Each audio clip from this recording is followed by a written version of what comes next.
Top 14, match capital entre Mont-de-Marsan et Bordeaux. Et c'est parti, le coup d'envoi donné par Camille Lopez. Et non, qui n'est pas donné.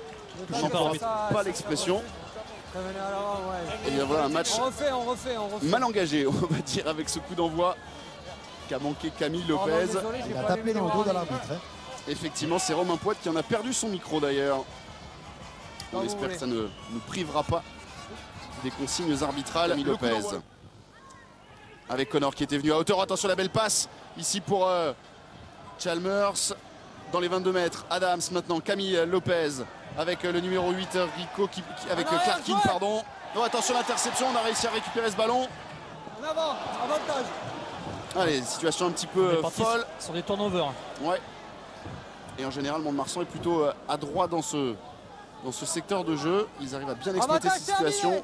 Mais c'est Adams et Bordeaux qui conservent le gain du ballon. Le jeu au pied de Camille Lopez pour Chalmers qui a réussi à le récupérer. A-t-il mis le pied en touche? Pas signalé par l'arbitre. Et Chalmers va aller marquer le premier essai de cette rencontre. On est à la barbe de la défense. Oui, tout simplement pour vérifier peut-être si si Chalmers a mis le pied en touche. Mais je ne pense pas. Effectivement, l'arbitre de touche était bien placé. Et on s'aperçoit que à la vidéo qu'il a effectivement l'essai bien valable. Il n'a pas mis le pied en touche. Mais cette action et cette série de turnovers a tourné à l'avantage de Bordeaux. Mais une belle initiative de Camille Lopez pour cette passe au pied.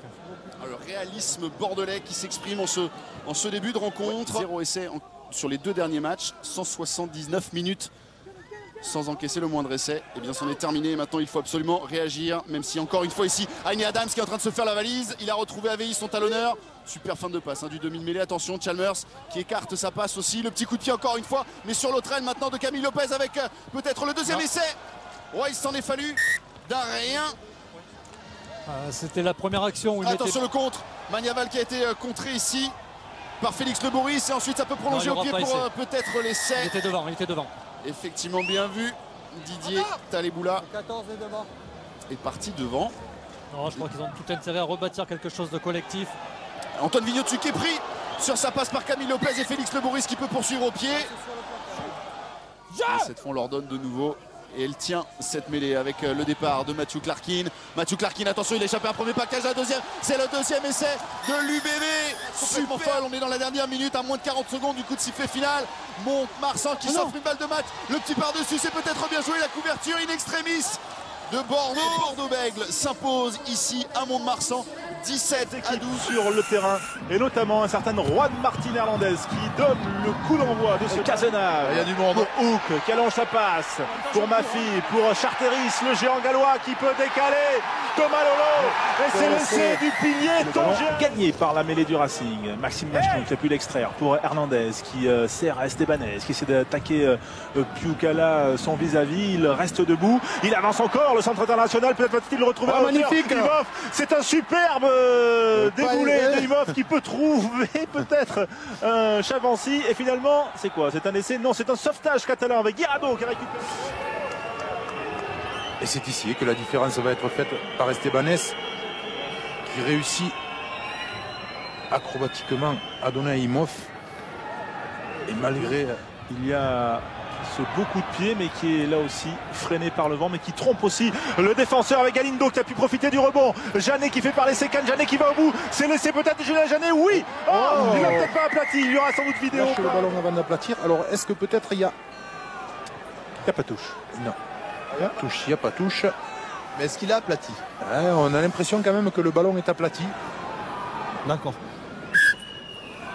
L'essai n'est pas accordé par M. Marcha. Le Racing qui vient pour Machno. Estebanez en avant. Ça profite peut-être pour Cazenave. Cazenave qui s'échappe, qui fait parler ses cannes.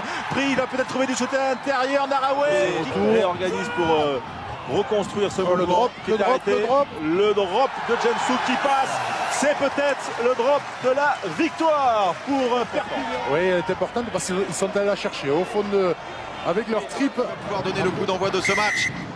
9e journée du top 14. Agen en blanc. L'arbitre et Cavaliero.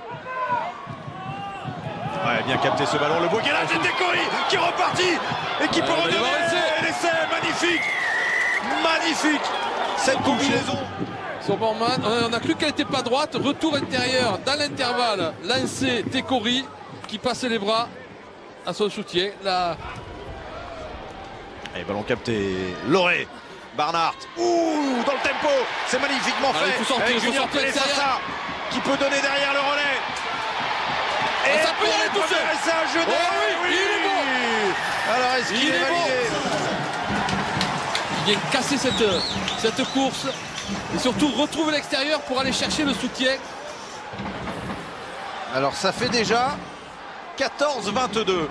Et la transformation. Et Agen qui repart avec rien du tout. C'est